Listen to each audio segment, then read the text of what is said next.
Hello friends, it's Terry with Terry's Mailbox, and I'm excited to be presenting for ScrapbookPal today using this gorgeous Peony Lilac swag. There are dies, stencils, and a stamp set all available from ScrapbookPal. So I'm going to show you the three cards I made. So again, I'll walk you through how I did all three of them. But again, there's kind of I had a yellow one, I had a peach one, kind of a corally one. But again, they're all three unique, and I'm going to show you how we put those together. So here's that stamp set. Look at the size of the blooms. I love big blooms.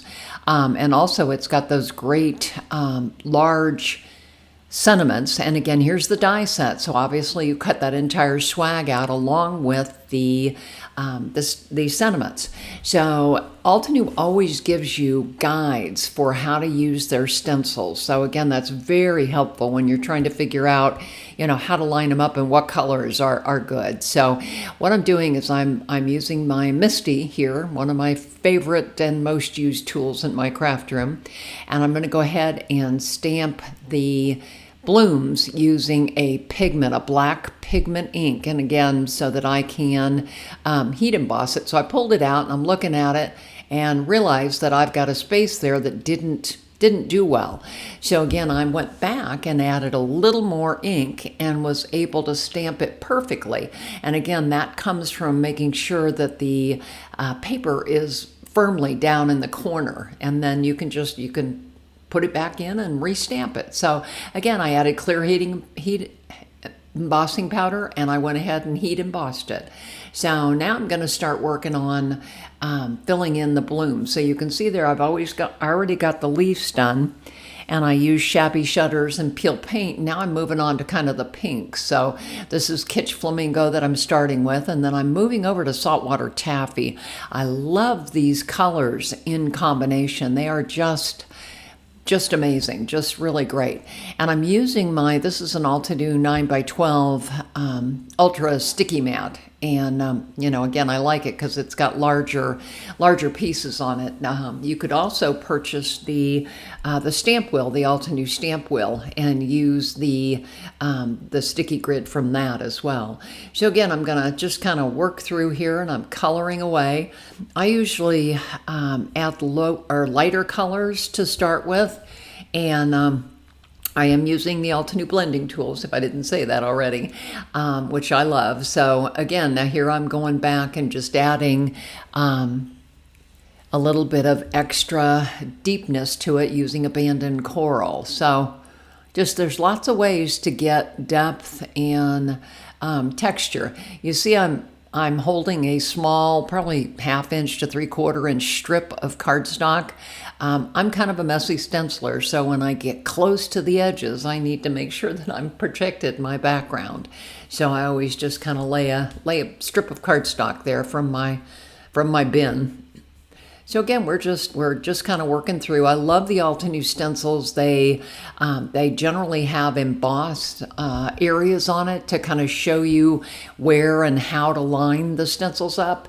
And then they also, if there's an area of the stencil you're not supposed to use, like this one, kind of you did one bloom and then moved it, it's got a line through it to kind of let you know. So it's when you've got embossed or stamped florals, it's very easy to figure out which openings to stencil, but when you're working with a no-line stencil, you need to really work on it. So again, just kind of filling it in here. So now I'm grabbing my Wilted Violet and shaded violet, or shaded lilac, excuse me. So we'll go ahead and start with those, and I did the lighter color first, and then I just went back and added the deeper color. So I think I found a couple leaves that needed help there. So just kind of finishing up. So there is my finished product. Here is the deeper coral card. Here is the yellow one, and I love the colors on that because what I didn't clean the stencils off after doing the coral, and it kind of blended to give me that peachy yellow look. So I used mustard seed and scattered straw on that. So here I've got the half-tone stencil. I cut out 2 masks and I laid it over that coral card so that I could add some interest to the background. And I just stenciled around it using abandoned coral. This is the Moroccan Tile 3D embossing folder. I love this thing.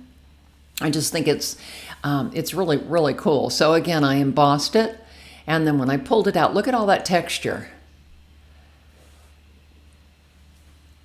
So what I want to do next is I again grabbed my shaded lilac, and I'm just running it flat, the pad flat over the embossed areas, and it gives color to that background and a lot of interest.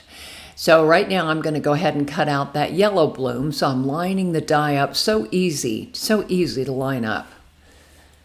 And it's just so cool. So for this card, I ended up cutting a couple of more out of white and then attaching them on the back. I like to pop my florals up. So again, I'm just kind of looking at it here, kind of trying to figure out where I'm going to cut it.